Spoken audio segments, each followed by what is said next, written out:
Phone booth. There were two teenage boys, named Kenzo and Tatsuya, who both shared a keen interest in the paranormal.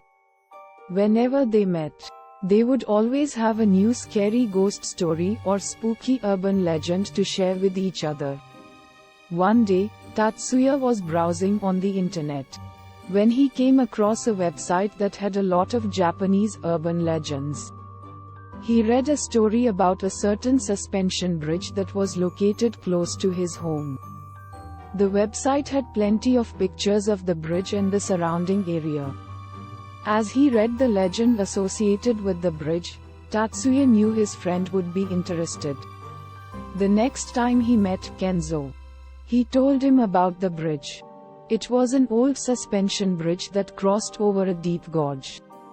For some inexplicable reason, it was known as a spot that was notorious for suicides. Every year, at least 20 or 30 people would throw themselves off the bridge and plunge to their deaths. Nobody could explain why.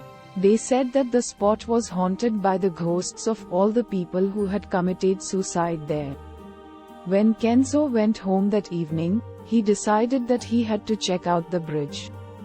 He desperately wanted to see a ghost. So, that very night, he set out for the mountains where the bridge was located. It took him about half an hour to get there. It was almost midnight when he arrived at the bridge, and there was not a single person around. It was dark and deathly quiet. The atmosphere was so spooky and ominous that it sent a chill down Kenzo's spine.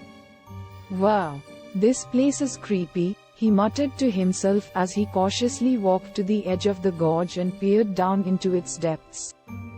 He began thinking about all of the people who had thrown themselves down into the inky blackness. The thought of it made his hair stand on end.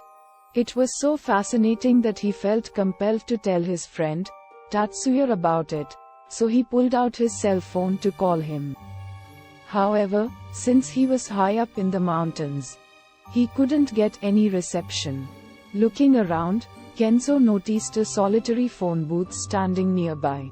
He went inside, put some coins in the slot and dialed Tatsuya's number. "Hello, Tatsuya, guess where I am right now," he said. "I'm at the suspension bridge you told me about. The view is amazing. You've got to come up here and see it sometime."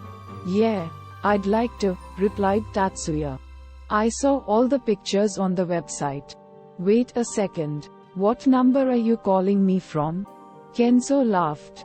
"Oh, I couldn't get any reception on my mobile, so I'm calling from the payphone up here." His friend was confused. "Payphone? There's no payphone up there. I would have seen it in the pictures." "What are you talking about?" said Kenzo. "I'm standing in the phone booth right at the entrance to the bridge." "Hold on, I'd better go. There's a line of people outside waiting to use the phone. I'll call you when I get back home." As soon as he said this, Tatsuya shouted, "No, Kenzo, don't get out of the phone booth. I know that place. I'll be right there in 30 minutes.